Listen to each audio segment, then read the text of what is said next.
guys, it's Brooke. So I have not filmed in forever. I literally had to dust off my tripod before filming this. It was ridiculous. I haven't filmed in like a year and a half almost. So yeah, but I'm filming today. I thought I would just catch y'all up on what I've been up to and then also answer a bunch of questions that I've gotten through comments, DMs, and stuff like that, like literally over the past over a year. So yeah, starting off where I've been, what I've been doing. I did start this channel as a cheer channel. Actually, I didn't even start this channel as a cheer channel. Just kind of like accidentally turned into that when I was 16 years old. I'm 22 now. So yeah, I made a lot of cheer videos. I vlogged cheer competitions. You guys probably know that. And did advice and stuff like that. So that's what this channel has been. I no longer cheer. Not the last video I posted, but a few videos ago, which again was a long time ago, I mentioned that I was no longer cheering anymore because of a head injury, so I want to expand on that just a little bit. I developed a head injury which turned into be a lot more serious than I thought it was, so I'm just gonna give a rundown on that really quick. I'm gonna do my very best to keep it short and sweet. It wasn't really sweet, but I'm gonna keep it short.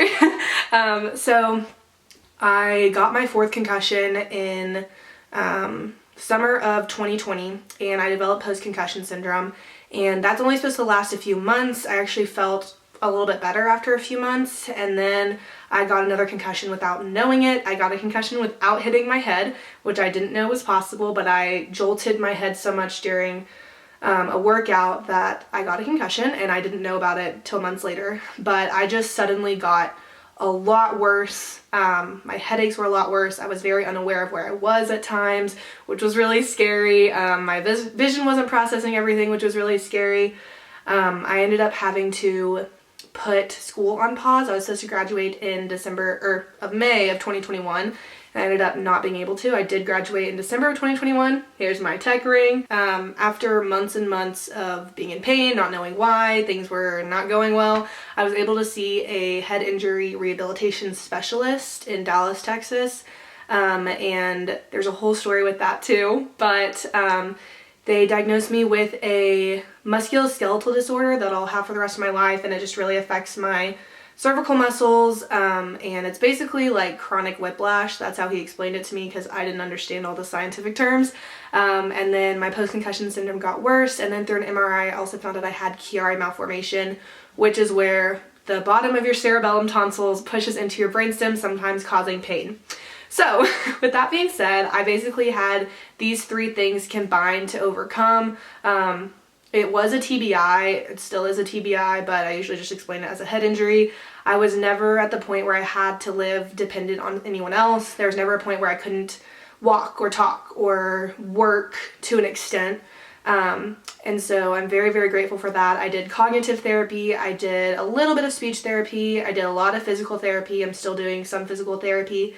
And yeah, so that was a really long healing process. I'm still healing from it. Been in the process of pain management and things like that. I've seen a lot of different doctors. It has been quite the road. Overall though, it's given me a lot of perspective. So it's been a lot to navigate through. Your brain affects everything.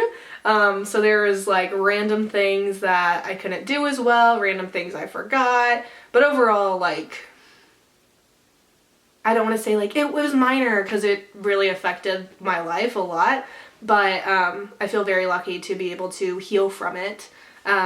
Obviously still dealing with like some pain and dizziness, headaches, stuff like that, but they're just so much more minuscule, and I'm able to work full time. I'm able to work out again, obviously with restrictions, but be active again, which is super important to me. I couldn't be active for a really long time. And there is a list of things I can never do again. Like a lot of active things, high risk things, stuff like that. But overall, doing pretty good. I feel like I did a pretty good job of making that really long story short. Hopefully it made a little bit of sense. Oh, one thing I wanted to say too. So this injury was caused, the musculoskeletal disorder was caused, and the post-concussion syndrome was caused, and the Chiari malformation, partially genetic, partially caused by too much trauma to my head over my life. So over my adult life and teenage life, I've had 7 concussions, and I've had more than that just hits to my head, but too much trauma to my head caused these complications, and I had no idea that that was possible. That just wasn't something I was informed about. And there's definitely times, like looking back, where I knew I had a concussion, but I didn't want to rest because I wanted to go to this cheer competition, or because resting's boring or whatever, that I didn't rest as much as I should have. And I'd love to expand on that more too, because I think it's a really important message. So if you guys have any questions about my injury, the process, the healing, the therapy, any of that, feel free to comment below. I'd love to make a video expanding on it. Okay, sorry if the angle changed. I had to charge my camera. Anyways, questions. They're here on my phone. Also, I got this new phone case. How cute. Okay, first question. Well, I'll do the first two. Will you ever cheer again? / second question is, do you miss cheer? So, second question answers first question, but no, I will never cheer again. Because of my injury and risk factors, I cannot stunt, I cannot jump, and I cannot tumble. So that kind of rules out me being on a team, unless I just danced and maybe I could like front spot baskets. But that season of my life is just currently over, and honestly, that's okay with me, because I'd rather be safe than sorry, and it would be a huge safety issue if I were to cheer again. So second question, do I miss cheer? I think more than I miss cheer, I just miss being on a team. I will say I really miss stunting, but I also just look at it as like, I'm lucky to have the information of you can't cheer, it'll hurt you. Like, I just see that as the Lord protecting me and like giving me guidelines to keep me safe, and I feel very lucky for that. So no, I'll never cheer again. Honestly, I'm really not invested in the cheer world anyway. Like, I wouldn't consider myself a spectator. I don't watch any teams. I don't keep up with any teams. It's kind of not in my life anymore, which sounds sad, but usually a sport is a season. And that season for me lasted a long time, and I'm really grateful for it, but it's a season that has passed. So next question. Do you think you will coach or judge in the future? Coaching, I don't know. There's like a million things that career-wise I want to do. Because of my restrictions, I don't think I would be a very good coach anymore, just because I can't spot skills. So probably not. Judging, honestly, I think that'd be really fun. I would love to judge cheer competitions. It's not really on my like bucket list or anything, but it's something I'd definitely be down to do. Number 4, good question. Has your opinion on the non-tumbling division changed? So, like 2 years ago, 3 years ago, I don't know, a while ago, I made a video about my opinion on the non-tumbling division, and it was when the division was announced. None of the teams had like performed yet. And I said that I didn't really like it. And that's like my most disliked video.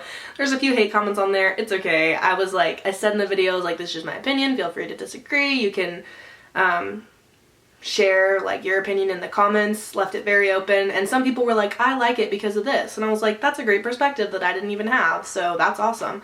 And then I made an updated version where I was like, hey, I don't hate you if you're on a non-tumbling team. And my opinion had changed a little bit, that I still didn't love it. I just wish things had been added to the routine. So my opinion now, that that was like 2019, that was 2019. So now in 2022, my opinion, which is not a super strong opinion because again, I'm not really invested in the cheer world anymore, but I think that personally as an athlete, I was given the opportunity to be on higher level teams without having higher level skills. But I understand that's not everyone's experience. Like, some gyms have different rules and what skills you need to be on a certain team. I do wish that the routines were like a little bit longer. Like, I wish they weren't 2 minutes. I know 2 minutes of stunting is hard, but it'd be fun to like, for those teams to be able to add more creativity in and like choreography and stuff like that. But overall, I think non-tumbling diversifies, is that a word? Diversifies, hope it's a word. Y'all know what I mean. The cheer world, and I think it gives athletes who can't tumble for a medical reason or just have a hard time tumbling. I personally had a really bad mental block too. I think it's a good division. I definitely think that the division is a really good opportunity, and I don't think it really takes anything away from the talent of the athletes at all. The next question is, any tips on mental blocks? I never fully got over my mental block, unfortunately. I worked at it really hard and I'm glad that I did, but I never fully got over it. The number one thing I would say, though, from my experience is consistency. Throw the skill consistently. And that you might be like, Brooke, I can't. I have a mental block. But like with a coach, like on tumble track, with someone spotting you, like whatever it is. I had to have someone stand next to me. I was one of those. Yeah, I know. It was so annoying. I have a video on mental blocks. I'll link it below. I made it a long time ago. And I will say those tips definitely helped. They didn't cure my mental block, but they helped the first one. I had a lot of mental blocks. And also don't obsess over it because then it will get much worse. So consistency and don't stress about it. Last question, kind of random, but I threw it in here. Tips for back handsprings. So biggest tip for back handsprings is to do handstand snap downs over and over and over and over and over again. It built my shoulders,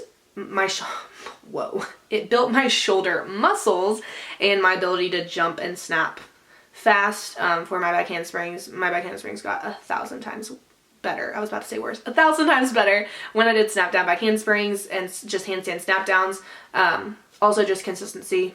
Be patient. Like, I understand some people get skills in like a month, but it took me like a year. So yeah, feel weird filming again. It's been literally over a year.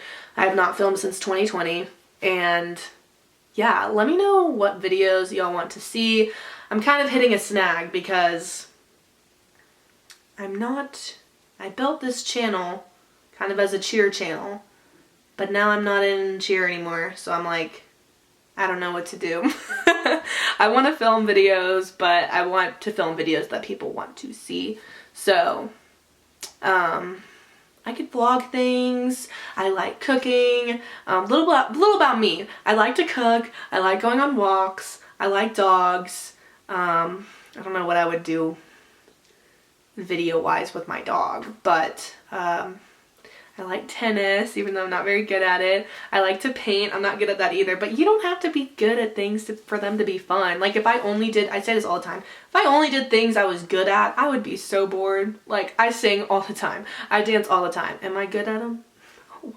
But they're fun. So, yeah, I'll leave y'all with that. I don't know what to film, so help a girl out. I would love to post more. I'm not going to promise I'm going to post weekly because your girl's busy, but let me know what y'all want to see. Have a blessed day, and I'll see you on my next video. Wow, I have not said that in so long. Okay, bye!